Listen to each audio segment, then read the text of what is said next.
भरोसा मत तोड़ना। कभी नहीं तोड़ूंगा। मुबारक हो, बच गए हम। दुकान नहीं दिखी मेरी मैडम।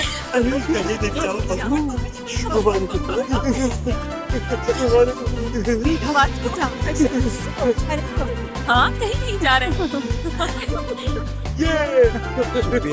भाई। मैनेजर साहब, क्या इरादा है अब? हाँ बेटा, फैसला तो कर लिया तुमने। अर्शमीदस की तरह हम्माम से यूरिका करते भाग तो निकले हो, लेकिन आगे के बारे में बताओ कि क्या करोगे, कैसे करोगे, किस तरह करोगे, ये ज्यादा अहम है। और ये बताओ कि उस छोटी सी दुकान से पूरे घर को संभाल सकते हो तुम? अर्शमीदस यानी पहाड़ वाला ऊँट कहा है तुम्हें? ऊँट की बात नहीं की मैंने, अर्शमीदस कहा है। सॉरी, इतनी खुशी में समझ ही नहीं आया मुझे। हंसी और रोना साथ साथ आ रहा है मुझे। कंफ्यूज हो गए। मामू, मैं आपकी बात का सीधा जवाब दूंगा। अब देखें, हम खास मानती बनाते हैं जो हमारे अलावा कोई नहीं बना सकता, लेकिन मैं इस बारे में कुछ और सोच रहा हूँ। हमें अपने काम में और बेहतरी लानी होगी ताकि पूरे शहर में हम नंबर 1 हों।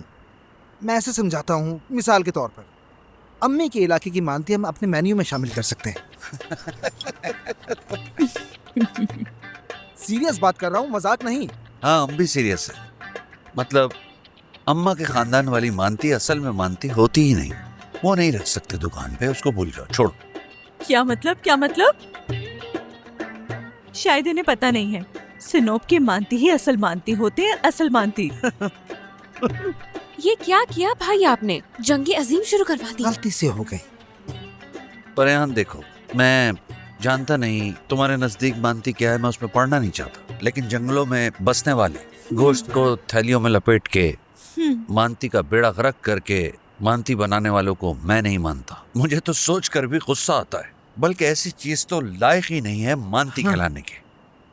इतना जानती हूँ कि असल मानती सिर्फ सिनोप में ही बनती है। केसरी में। सिनोप। केसरी। सिनोप। केसरी में। सिनोप। मेरा मुल्क पहाड़। ये जबरदस्त नारा है। मेरा सामान यहाँ क्यों पड़ा है?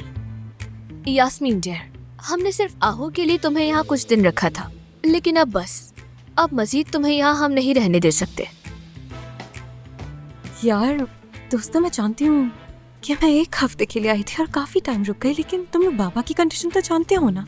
उनकी वजह से घर देखने का टाइम ही नहीं मिला मुझे। बस थोड़ा सा वक्त और दे दो, मैं घर ढूंढ लूंगी। और वैसे भी इलेक्ट्रिसिटी, गैस के बिल्स और किचन के सामान के पैसे तो शेयर किए हैं ना मैंने। बात पैसों की नहीं है। तो फिर बात क्या है? तुमसे बदबू आती है। हैं? क्या? तुम जैसे ही घर में आती हो, हर तरफ अदरक लहसुन की बू आने लगती है। इसलिए कि मैं तुम जैसी अमीर नहीं हूँ और मुझे कॉलेज फीस जमा कराने के लिए किचन में जॉब करनी पड़ती है। हाँ, तो हम क्या कर सकते हैं? मेरे बॉयफ्रेंड ने तुम्हें रेस्टोरेंट में टिप दी और यहाँ फ्लैट पे भी देखा तो मुझसे ब्रेकअप कर लिया। तुम्हारी वजह से मेरी लाइफ में मसले पैदा हो रहे हैं। ये कैसी बातें कर रही हो तुम लोग? तुम्हारी वजह से लोग हमें भी फकीर समझ रहे हैं। मैं बस गरीब हूँ, कोई फकीर नहीं हूँ। एक ही बात है। वैसे भी गरीब को लोग फकीर कहते नहीं, लेकिन समझते तो जरूर है ना। ये जानती हो ना तुम, तो बेहतर है कि अपनी सच्चाई एक्सेप्ट कर लो। पता है कि सच्चाई क्या है? तो वो क्या है? तुम सबके सब घटिया। और हाँ, ये मास्क अपने चेहरे से बिल्कुल मत उतारना, वरना असली चेहरे नजर आ जाएंगे लोगों को तुम्हारे।